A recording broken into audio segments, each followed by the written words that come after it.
Good evening, grave robbers, and welcome back to the television graveyard. We're your TV necromancers, Laura Prince and Noah Houlihan. We have come here tonight to examine the spirits of past television shows to find out which ones could be resurrected, should be resurrected, and which ones should just stay doomed. In this podcast, we will analyze the history, the hype, and the aftermath of shows that ran only one season or only one episode. With me, as always, is TV's Noah Houlihan. Shangri-La. Ooh, Shangri-La. Shangri-La. Oh my god. Ooh, Shangri-La. At least you don't have to worry about copyright strikes when you sing. No, I could. It's pretty perfect. Shangri-La. Nope. What are we doing this week? Shangri-La Plaza, which Shangri-La. I hate you. Which was a pilot from 1990. Yes, it is a musical about Shangri-La Plaza. So we open on the intro. Yes. There's no cold open. And here are my notes. Yeah, what are your notes? Is that Terrence Mann? Hey, it's Jan from The Office. Dancing Heads. This is achingly early 90s. Allison Mack, like the one from The Cult? Can confirm. Yes. It is the one from The Cult. And it's Jen from The Office, and it is Terrence Mann. Yeah, this is a wild one, folks. And I'm already, on board the hype train. It is weird. The best thing I could compare the opening of this to is Pee-wee's Playhouse. Noah just showed me his first note. Very Pee-wee's Playhouse. Yeah, it feels very, there's weird claymation, and then it's just the heads of various characters singing Shangri-La. Hey, Shangri-La. Hear it call. Shangri-La. It's not a mall. Shangri-La. And then a fact about Shangri-La. Yeah, Shangri-La Plaza. Shangri-La. We have a video store. The two that I wrote down is... But what we're talking about here is freaking paradise. And it's not a mall. No, it is a strip mall. It is in fact a mall. It's a shopping center. It's a mall. It's very clearly a shopping center. It's a mall. So it is based around the rise of this kind of shopping center. Yes. Because this kind of shopping center really does start to take hold in the 80s. Right. The strip mall really comes to real because the indoor shopping mall actually takes what decade would you assign the indoor shopping mall? I mean, it's probably early 90s, late 80s, I'd imagine. The indoor shopping mall? Yeah. 1960s. 1960s, really? Mm-hmm. The 1960s. Now, you would have your plazas. The indoor shopping mall was meant to harken back to the Main Street experience, the town center experience. Gotcha. That was being lost in the 1950s with suburban sprawl and more people leaving the cities and more well-to-do and middle-class people kind of sprawling out over the suburbs to the house with the picket fence and what have you. And trying to recapture that small town feel in these more car-dependent suburban spaces. Okay.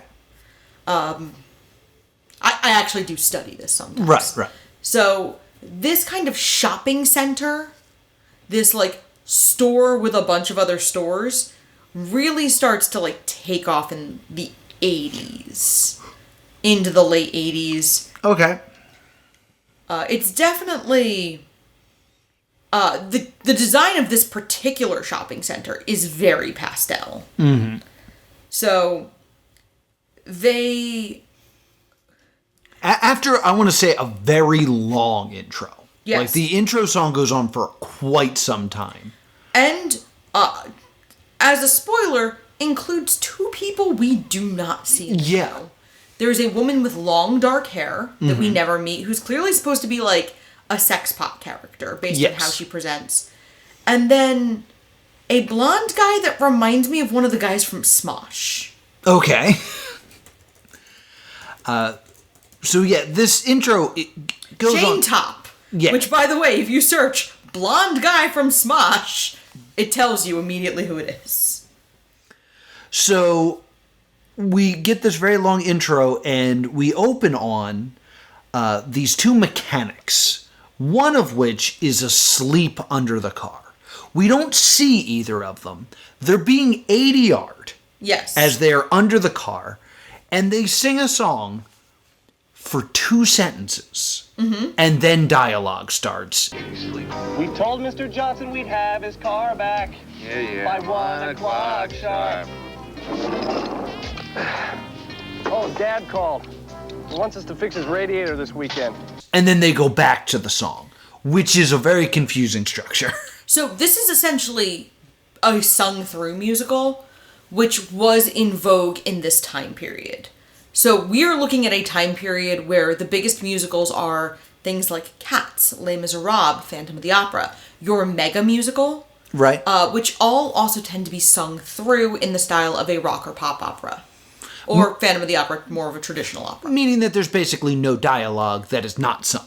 There is little. There's little. Any dialogue is only there to be thin connective tissue between songs. Right. Think like Rent. Right, gotcha. But in this, like, they will start singing and then they'll just abruptly stop to talk and then they will go back to singing. There's no, like, it's sung through, like I said, but so there's no, like, moment where it is an uprisal of emotion that causes singing. Just singing turns on and off randomly throughout this show. The first song is these two, are they brothers? They are twin. They're twins? No, they're not twins. They're brothers. I was like, there's no way they're twins. It was really funny when you thought they were twins, though. They're these two brothers. The Bondo brothers. The Bondo brothers. One of them has longer hair, and he starts singing this song called Mercedes and Ladies. Yes. His name is Ira, and he is played by no less than Terrence Mann. Yes, who is famous for his role in Cats. He's actually an incredibly famous Broadway actor. I just showed you Rum Tum Tugger from Cats because I knew that was a thing that would get a really funny reaction from me personally. Also from our audience. I just mean he does have a long and storied Broadway career. You can also hear him as the original Beast in the Broadway Beauty and the Beast. Okay. So he starts singing the song Mercedes and Ladies about how he is bedding women in cars. And he's how supposed to be repairing. that he's like, it's not his cars. Yes. People are dropping off their broken cars and then he's taking them to have sex with women.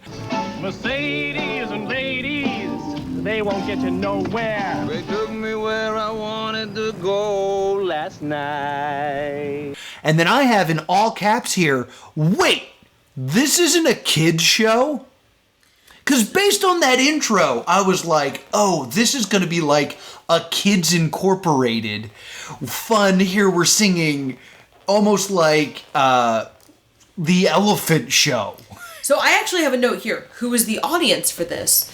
Because this song immediately gets somewhat risque with George, the younger brother, finding a bra in the car. Yeah. So immediately I'm like, who is the audience for this? Because this intro that we talked about has... the first people you see are children. Yes!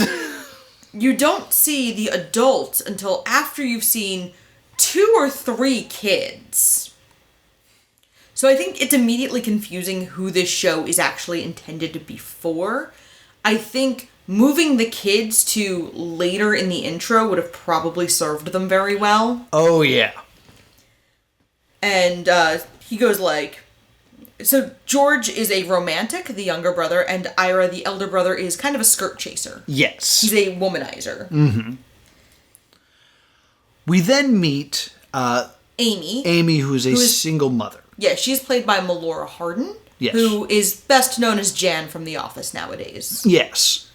And her ex-husband, ostensibly the father of her child, has died and owned a donut shop in Shangri-La Plaza. Yes. So she's going to kind of like collect her assets. Yeah, it's hard to respect the dead when you didn't respect them when the dead was alive. Yeah. So there's no love lost between her and her ex. And she has her daughter, Jenny. Jenny is played by Allison Mack, who, until fairly recently, was best known as Chloe in Smallville, and now is best known for having been in a cult. Is this the Ezra Miller cult, or is this a different cult? It is not, to my knowledge, the Ezra Miller cult. Okay. This, I think, was before Ezra Miller was the cult. Okay. So, Jan comes in and meets the waitress, and she requests decaf. Decaf. Decaf? And who do we think we are? Is decaf really, like, it's not like she asked for a latte. She asked for, like, the second most standard cup of coffee. I mean, I come from a family where my father owned mugs and shirts that said, decaf is for sissies. And right. Death before decaf. And let me tell you, he literally chose death over decaf. I understand that, but your father is not a donut shop. A donut shop would sell the product. Your father is not a donut shop. I'm not wrong. Magfest is a donut. So, during this, Jan is also kind of like, I'm the new owner. And then we see a group of youths who clearly are kind of like kids who hang out around here. Yes. Rap at Little Jenny. And I have a note here. Remember, 1990 is roughly when white people found out what rap music was. Yes. So there are these 3 black children, one of which is on crutches so he can do like crutch dance moves. Yeah, he was actually a legendary tap dancer of his generation. What? Really? He was legitimately injured when they filmed the pilot. No way! Yeah. Really? He had injured himself playing basketball. I just assumed they wanted him to do cool crutch dancing. No, he was an injured dancer that they had the grace to keep on as opposed to firing him when he could not perform the same way. So, like, respect to that. So he does cool crutch dancing, and they are kind of like the chorus in Little Shop, or... I do compare them in my notes to the urchins from Little Shop of Horrors, but boys. Yes, or the muses in Disney's Hercules, where they kind of like tell you little bits about the story. Here, they're telling us that little Jenny, right? Yeah. Has attitude. Yes. Folks, the rule in cinema is show, don't tell. It's still telling if it's a song. Yeah, you, where you going? What's the tea at? Oh, an attitude. She got the attitude. Well, that's gratitude. Little lady's got an attitude. That's still informing the audience. Well, she also does sass them prior to being told. A little.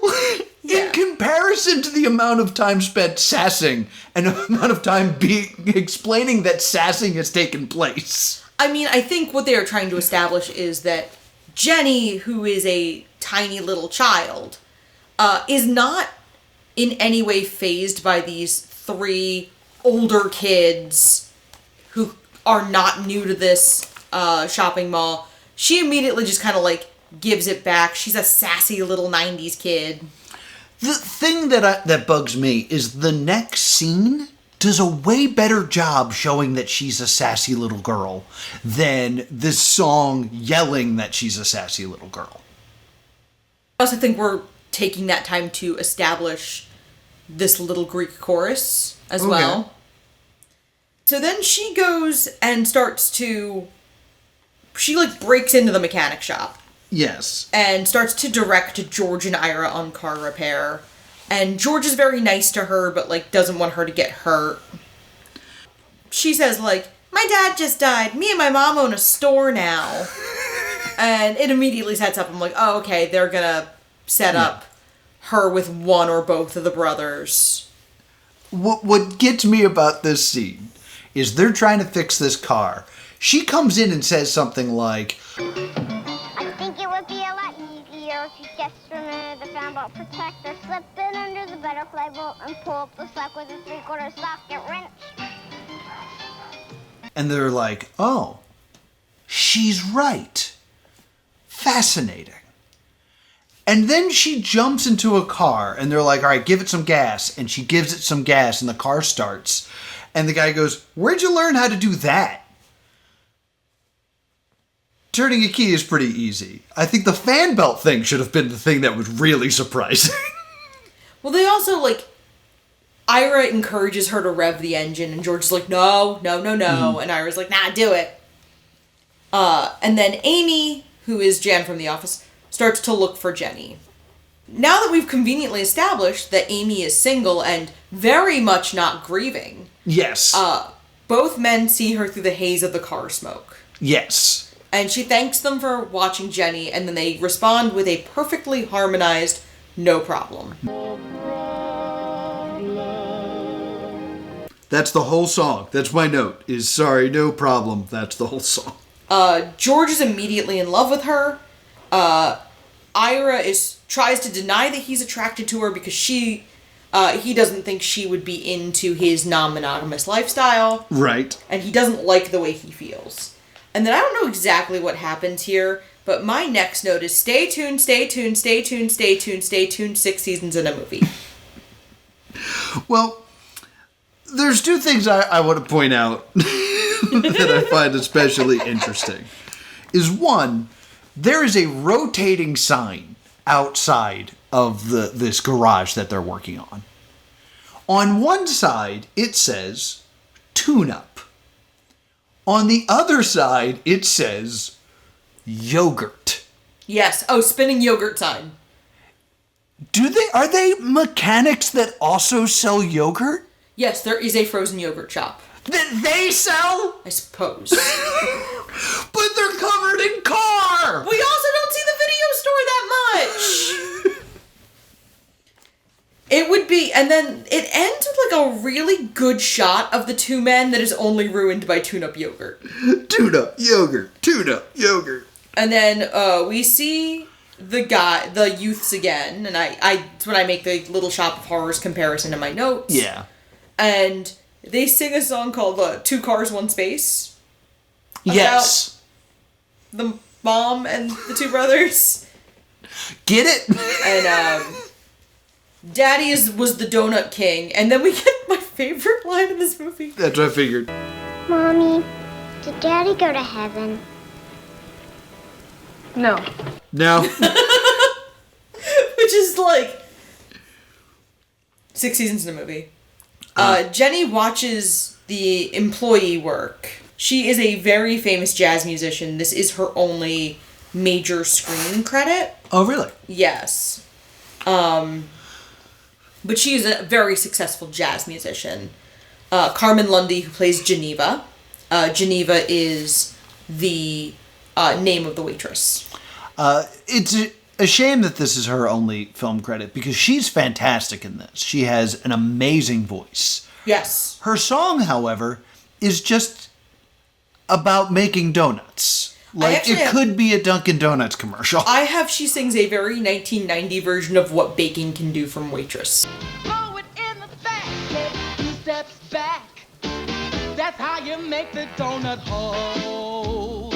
Yeah, I could see that. My next note is, man, everyone in this shopping mall is willing to let this child do unsafe things. Oh, yeah. Like, she's having this child wing the donuts into the fryer. Yes. But take 2 steps back afterwards. And I'm like, no, you very gently put things in a fryer. No, you wing them with force. Like, you don't, like, put things in a thing of hot oil with force. Like, yeah. I ask it once again, who is this show for? Amy is looking at the business and realizing the business is not very profitable. But, and then I have the donut song is a bit over long. It is a longer song. It doesn't add much. No. It's just, Like, I was looking for, like, the metaphor of, like, you know, you gotta make the donuts because just selling this place for the money isn't real work. But I don't think that's what it was. I think it was, this is a song about making donuts. I think this was Geneva Needs a Song. Yes. And maybe to establish that Jenny likes the donut place. Yes. And building a relationship between Jenny and Geneva. Yeah. Then the next song is, each of the brothers considers the opposite brother's approach for the first time. Like, Ira is like, what if I take it slow and try to actually, like, court a woman? And George is like, maybe I should just try to bone. Yes. And they're both nice but super weird about it, and it's kind of charming. Like, they show up with flowers, and they're awkward, to welcome her to the shopping mall. Mm-hmm.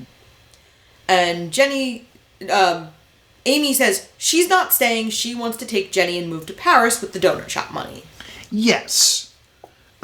Which, flying away and escaping to Paris is the major plot point in BioShock Infinite, which is where my mind went at this point. Both brothers are sad. Geneva follows them out, concerned about her job. And we get an actually really good song called Ain't It Always the Way with Geneva and the two brothers, lamenting that Amy has come in and kind of upset their lives. And for the brothers, Amy's promptly leaving. And for Geneva, she's going to lose her job that she loves. Oh, is it's called Ain't That Always the Way? Like Over the Garden Wall. Oh, I thought it was called Hold On to Your Wrench. But I could feel her in my arms. You want to hold on to something? Here. We'll hold on to your wrench. And I have a... Ain't It Always the Way is the through line through every character. Gotcha. So that's why I have it. I wrote down Hold On to Your Wrench because I think that was a masturbation joke in this. Yeah, no, Ain't It Always the Way is the song. Okay. And then we see the lawyer and the landlord go in. Oh boy. Okay. And the lawyer tells Amy there are no assets and she only gets a check for $942, which the landlord promptly takes because rent is due. And I look at the landlord and I go, wait a minute here. The landlord is Prince Humperdinck from The Princess Bride. Yes! Also well known as being the speaking voice for Jack Skellington in The Nightmare Before Christmas. Yes. But not the singing voice. Not the singing voice. Right. Danny Elfman does the singing That's voice. Danny Elfman. So what drives me crazy about this scene is they sit down and she's like, so what are my assets? She's like, you have very few. All you have is $942. And the landlord's like, and rent's due, and takes it and goes, sorry. And that's the whole song. All you've got is the lease on the donut shop and $942. Sorry. Through this entire scene, the only word that's sung is just the word sorry. Come on! And then she jumps in with Ain't It Always the Way. She actually then joins the previous song that the brothers in Geneva were singing. You look like you're about to have a rage fit. My next note is, this is so goddamn charming. How did Cop Rock get a full 13 and this didn't? Guys! The song is shorter than I Hate You Please Die by Crash and the Boys. It is one word! Sorry. You can't just sing random words and say it's a musical. That's not how it works. I mean, this is really common. They do this in every musical television show. Think about, what's the greatest single episode musical television show? What is the... I'm sorry, Like- say those words again? What is the single best TV show that had a musical episode like...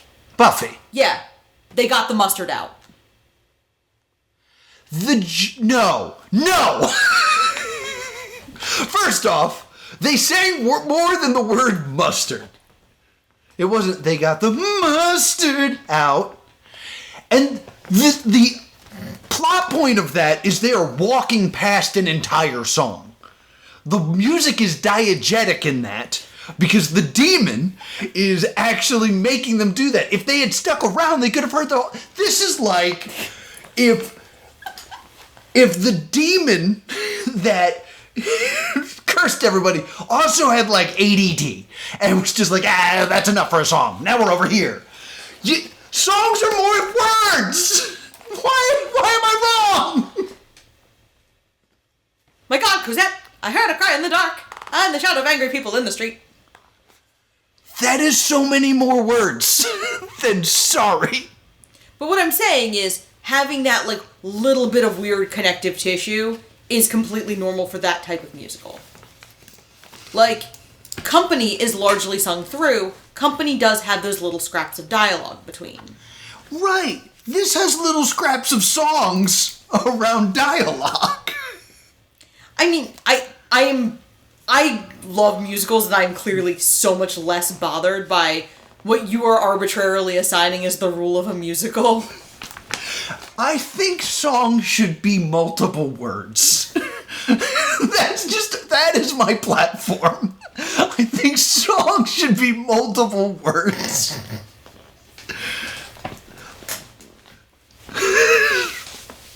So, they're both smitten with this woman. But she's gonna fly away to Paris. But then she learns that That the donut shop... I'll take this because I think you're still catching your breath. So, she learns that there are not actually assets within the donut shop. The donut shop is actually worthless. A lot of its value had been leveraged against continuing to keep the business running. Anything he was making, he was investing back in the business, which we established when she realizes how, like, expensive the bar stools are. Right. And so she just sort of stands there, and then a man asks her for coffee. She looks around, kind of comes to the conclusion that she's going to stay, and gives the man coffee as an expressionless Jenny looks on. The acting from Jenny is not great here. Yeah. I know it's supposed to be she's happy that her mom has decided to stay. It's giving the little girl in Poltergeist. Yeah, it's a little Children of the Corny. And then Jenny kind of, like, remembers to react and be happy because she realizes they're staying. Everyone's happy to find out Amy and Jenny are staying, and the brothers share a meaningful look as the episode ends. Yes.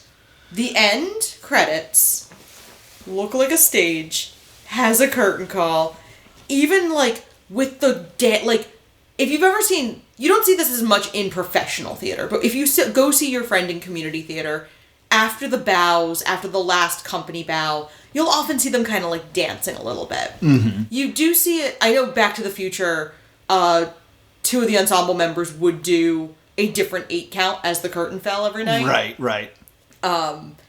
But it has, like, the corny little dancing at the end, and it's so charming. It is. And we get to see 2 people who weren't in the show take a bow. Yeah, which they still get a bow because they were cut for time. I am assuming we would have met those 2 characters later. So, here's what bothers me about that. The idea of it being cut for time. Like, this was a failed pilot that then, like, aired as a special, right?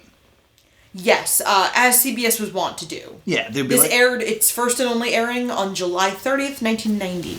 Summer. That's what I figured. This is like the summer dead season where they got to throw something on to the TVs. So they're like, there's this pilot we're not going to, produce. Let's throw that up in there. It makes me wonder if there was more footage that was cut. Could you have just extended this to an hour?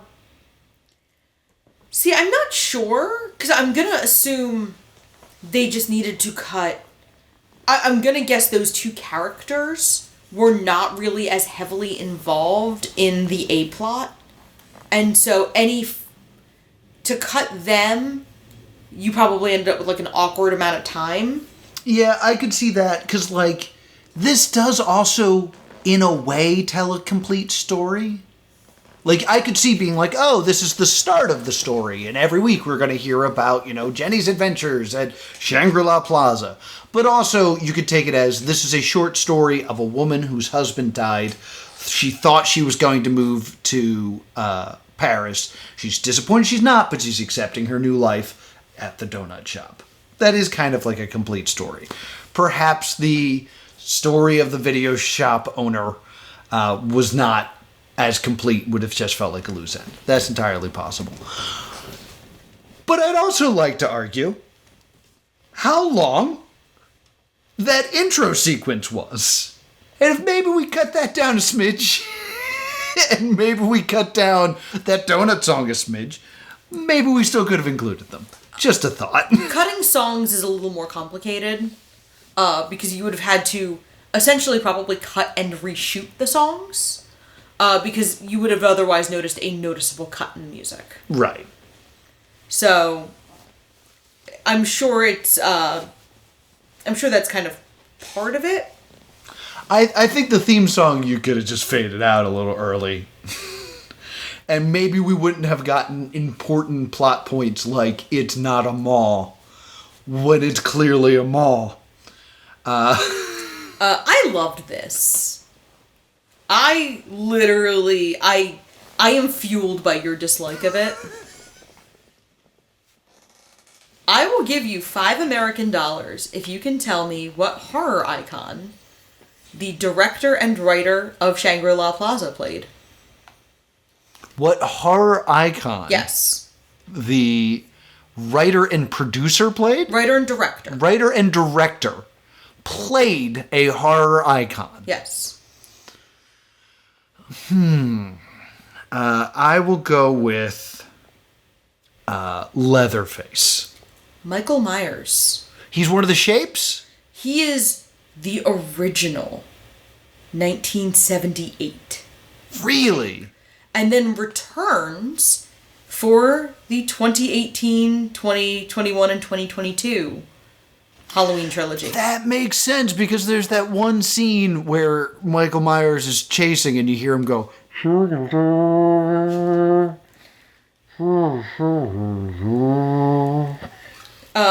he also directed The Last Starfighter. oh, that's a great film. And Mr. Wrong. And Major Payne. Do you know what Mr. Wrong is? Yes. I've never seen Mr. He Wrong. also wrote Escape from New York. Oh, hell yeah! He also wrote the screen story for Hook. Oh, I like Hook. Yeah, so he's... and he still gets credit for Escape from LA and Pliskin just purely on the grounds that he wrote Escape from New York. Gotcha. So I thought that was very interesting trivia about this. Yeah. This was a real mini mall to the point where people tried to come, like, buy things when they were filming. Yeah. But it was intentionally decorated in this very mid-'80s obnoxious pastel design. Yeah. That is fading out by the early mid-'90s. Mm-hmm. Like... When things get grungy. Yeah, like, things are already starting to look less like this if they were built in 1990. But Shangri-La Plaza needs to be implied to be older. It is not a brand new establishment. So, to me, there's a lot of this that felt eerily similar to Dear Evan Hansen, where one person is singing and the other person is talking, except it's turned up to an extreme where the other person will be talking normally and then just throw in a singing sentence and then go back to talking. It's insane. It does not trouble me at all, the same way it clearly sticks on you. It does. It does. I actually like that it ties together themes for the songs across characters. In It Always the Way is all four characters singing it at an emotional low. Yes. So it actually does something that, like, cop rock fails at. Right, agreed. By putting the songs roughly where an emotional point would be.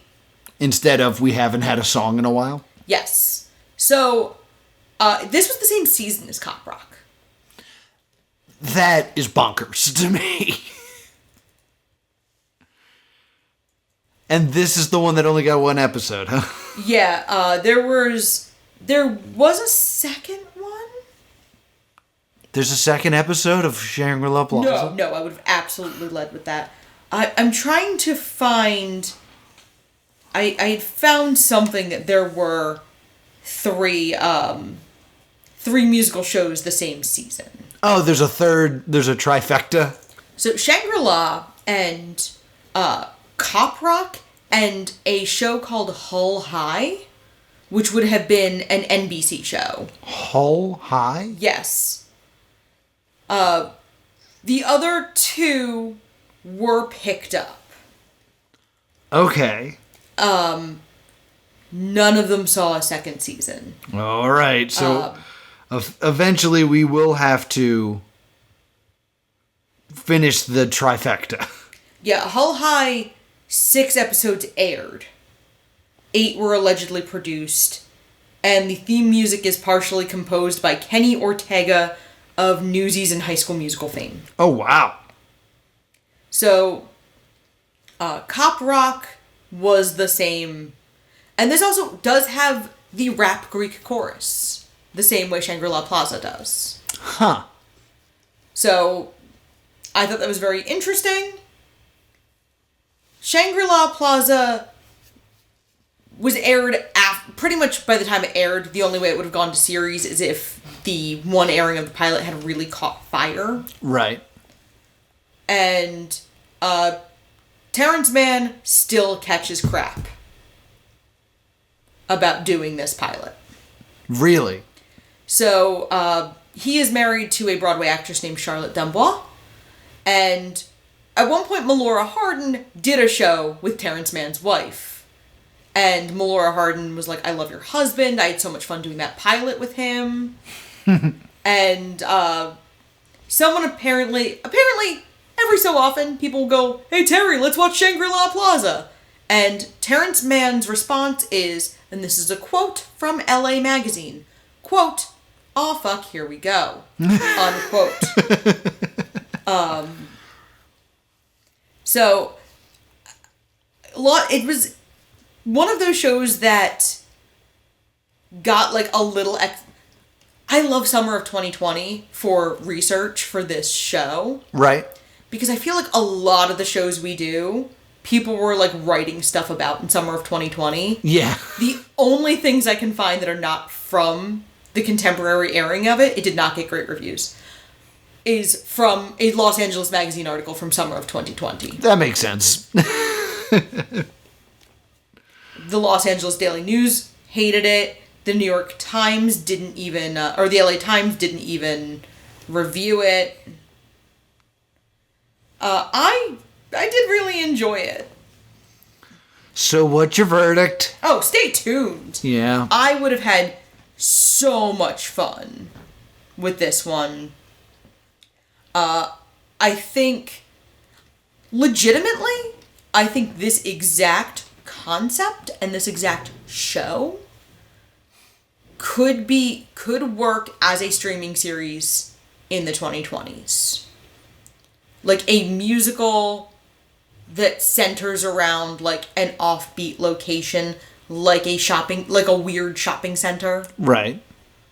I think that could work in the 2020s with streaming, where you were not expecting network audiences. Network shows always have the expectation of much higher audiences than cable or streaming, and that's why a lot of these network oddities cannot survive. Right. For me, it is a stay tuned. I have some issues with it, but it's a good time. It's just so weird. I love it so much. I love a lot of the people in it. Like, I love Terrence Mann. Mm-hmm. The actress who plays Geneva is so incredible. It's a lot of fun. I agree. you should watch this one. It's worth half an hour of your time. Absolutely. Especially if you have an appreciation for that very late 80s, very early 90s aesthetic. This is that late 80s, early 90s aesthetic. Just distilled and dripped into your veins. Yes. I hope your veins can handle it. So that's going to do it for this edition of Stay Doomed. If you check down in the description for this very episode, you can join our Discord where you can chat with us about Shangri-La Plaza, what we're watching next week, and wrestling, because it's WrestleMania season. Yeah. And if you don't want to do with that, where can people find us? You can email us at thestaydoomedshow@gmail.com or on Blue Sky at Stay Doomed. And if you think that songs should be multiple words, I'm at TV's Noah on Blue Sky and Instagram. If you think trolling Noah with different musicals is possibly the best way to spend your evening, I am Laura Crane on Blue Sky. Until next time, stay doomed. Doomed.